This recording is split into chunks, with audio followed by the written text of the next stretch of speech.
Hey there, it's Vashti Sarah. Welcome back to Post Blog. If this is your first time listening, go ahead and hit the subscribe button, like button, follow button, share button, all the buttons to stay connected with the Post Blog podcast. And for those of you who have been tuning in, thanks. Thanks for coming back and thanks for just being a part. So here's a fun fact. When I was a kid, my mom used to call me Pooh. Now, I'm referring to Winnie the Pooh. So for those of you who went wild just now with your mind, no, she called me Pooh from Winnie the Pooh because I really enjoyed watching Winnie the Pooh. I always had my little stuffed animal, Pooh Bear, next to me. And it just became a nickname that I've always had. And I say when I was a kid, to be honest, to this day, my mom still calls me that, and I'm married. It is funny, and my husband, he'll chuckle and he'll laugh at the fact that I'm being called a Pooh, but we know why. We know it's because of Winnie the Pooh. Anyways, so apart from my rambling about my nickname and why I have that nickname, there's a specific character in Winnie the Pooh that I want to highlight. And I'm not picking on this character because all of the characters in Winnie the Pooh had a very specific role. They were unique and they teach us something about life. At least that's what I think. So if you know Eeyore from Winnie the Pooh. He's pretty much a Debbie Downer. He's always sad, and there is some uniqueness in his character. But one of the things I want to highlight from his character are some things that he said that aligns with the topic for today. And that topic is restoring things we have learned to live without. Now, Eeyore, he says, I was so upset I forgot to be happy. He learned to live without happiness. So he was always sad. He was always dreary. And then he also says this. He says, weeds are flowers too, once you get to know them. So Eeyore, he walks around in majority of the episodes in Winnie the Pooh or the books, if you've read them. And he walks around just very sad, very gloomy, very overwhelmed by life. And he doesn't want to take a chance. He doesn't want to take a risk. He doesn't want to do anything profound or wild or crazy because, that's just the way life is. And Eeyore's sad. And why try? Why search for hope? Why search for change? Why search for joy? Why search for peace and happiness and love? But isn't it interesting that we can be just like Eeyore? For a majority of Eeyore's life, he's always sad. Now, there are moments, like I said, where he says some really profound things that just hit you home. And it's like, oh my gosh, this is so true. But for the most part, his character is just pretty down. It's sad. And his quote, weeds are flowers too once you get to know them. To me, that reflects many of us have weeds in our lives and we've become comfortable with them. And we've presented them as if they're somewhat flowers in our lives when they're still weeds. There's still parts of us that just keeps us in a rut, keeps us in a character that is unpleasant and undesirable and quite frankly not fun to be around. So I want to talk about that. Things that we've learned to live without. And those things are specifically peace, joy, and love. And they all go hand in hand with each other. If you don't have peace, you probably don't have joy. And if you don't have joy, you probably don't have love. And don't get me wrong, I get it. Things happen. Things have happened to me. Things have happened to you. Things have probably happened to every single one of us in this world. And it has triggered walls. It has triggered issues in our lives. It has triggered emotions and character traits that we eventually learn to live with. And we eventually learn to live without the things that we knew. So let's talk about peace. Peace is replaced with anxiety and fear for the most part. Now, if you're honest with yourself, you'd say you'd want to live without anxiety and fear. I don't think anyone wants to live with anxiety and fear. And many of us, I know I've done this before, where I've attempted to try to get rid of anxiety and fear. I try all the methods, all the things that they say. But somehow it just doesn't disappear. It just doesn't just go away like that. It haunts us and it resurfaces and it shows its ugly face out of nowhere. And then it intensifies the terror, the nightmares, the dreams, the scar that we once had. So if you don't have peace, like I said, you probably don't have joy. If you've watched Inside Out, it's honestly one of my favorite movies because it talks about just the different parts of our emotions that are so unique, and one cannot function without the other. So in anger, there's love and there's joy, there's disgust, there's fear, and all these emotions are extremely important. But if we allow one to dominate over the other, then that's where things kind of get rocky.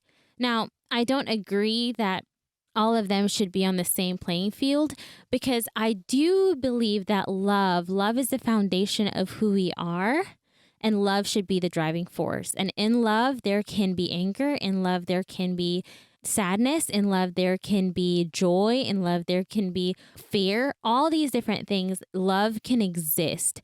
But love is a driving force that helps us to move past our hurt, past our pain, past these character traits that try to hold us back. Love provides freedom. So joy. Let's go back to joy for a second here. In the midst of what you're going through, oftentimes we don't have joy because we don't have peace. And when we don't have joy, it probably means we are either sad or depressed, or we have depressive episodes. So like peace, something triggered you into defeat to remove you from joy, to steal your joy or to rob you from your joy. And when you don't have joy, you tend to give up on your dreams, your goals, maybe sometimes even life itself. Again, something happened to you, maybe to your family, that you lost all hope and you lost all joy. There is neither triumph or victory, neither defeat or sadness. You're just bleh, a blob living. And often we choose to worship what's going on around us rather than worshiping God. Whenever we go through trials of many kinds, whenever we go through difficult situations, we choose to worship that pain. Isn't that interesting? We choose to worship the thing that hurt us. You'd think as humans, we'd try to run away from it, try to heal from it, try to remove it completely from our lives. But instead of doing that, we worship the pain. We glorify it. We center our lives around it. And hey, I'm talking about me, because this is something that I'm currently walking through, trying to mature, trying to move past that wall, trying to break through that wall where I have centered my life around one instance and have identified my life around it. I've identified my life. I've placed my identity in that one circumstance. It's easy to run back and glorify the thing that once hurt us. Now, what about love? Like I said, they go hand in hand with each other. Peace, joy, and love.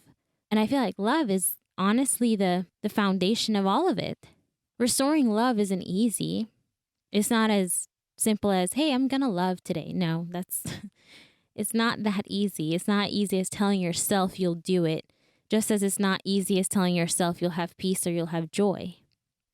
Restoring love is more than a word or an action. It requires knitting pieces of your life, of your heart that was once broken, and making it whole. It requires somewhat of a resurrection of life, a restoration of life, because once peace, joy, and love is gone, and we've allowed ourselves to live without it, basically we've trampled on the things that we once knew. So these broken pieces, these broken areas in our lives need to be glued back together or brought back together. But how do we go about doing that? How do we go about putting back these pieces that were once there? I'd say you go to the source, right? For instance, if you have a car that's broken down, you'd probably go to the car dealership or you go to a mechanic, and the mechanic's going to fix it for you. So who created you? Who created your heart that's so fragile, that's so tender? Who created that? For Christ followers, we believe that Jesus did. God created us. God created us in our innermost being. He knitted us together. So naturally, we should go to our source. As a believer, we are called to get rid of our old selves. We're called to Leave that manner of life laid aside, which corrupts us, and to walk in a renewed mind, to put on a new self that is the likeness of God, created in righteousness, holiness, and truth. That's from Ephesians chapter 4. We are called to live victoriously. We are called to live in purpose. But in order to live in purpose, we need to go to our source. Hey, and don't get me wrong. It's not as easy as going to Jesus and saying, Lord, please give me peace, joy, and love. Thanks. No, it doesn't work like that. It requires us to be humble and vulnerable. Just as your hurt that triggered you to live without love, joy, and peace is messy, healing is also messy. Because healing requires you to revisit those areas. It requires to revisit the wound. It requires you to revisit things that trigger. But I promise you, once you revisit those areas and you walk through and break through that wall that you've had up, you break through that wall that you've allowed yourself to control you to live without peace, joy, and love. Once you walk through that wall, once you break through that wall, you'll be able to live victoriously. You'll be able to restore what was once lost. And it's not you that did it. It's your source. At the end of the day, we get to choose. We get to choose whether we continue to live in rut or we run to our source and we seek healing and restoration. I get it. This world is awful and people do awful things. We go through awful things. We go through hardships. I get it. Those things are tough to walk through, but we get to choose what we worship. We either worship our problem, worship the wrong done to us, and live without peace, joy, and love, essentially purpose. We live without those things, or we choose to run to our source and endure that messy healing that can restore purpose, that can restore hope. If you've learned to live without peace, joy, and love, if you've learned to just say, it's all right, this is just the way things are. If you are today's Eeyore, I'm asking you to seek out that messy healing. I'm asking you to go to your source. Go to your source, Jesus. Go to him and seek restoration. Go to him and seek wholeness. Go to him for a restored heart.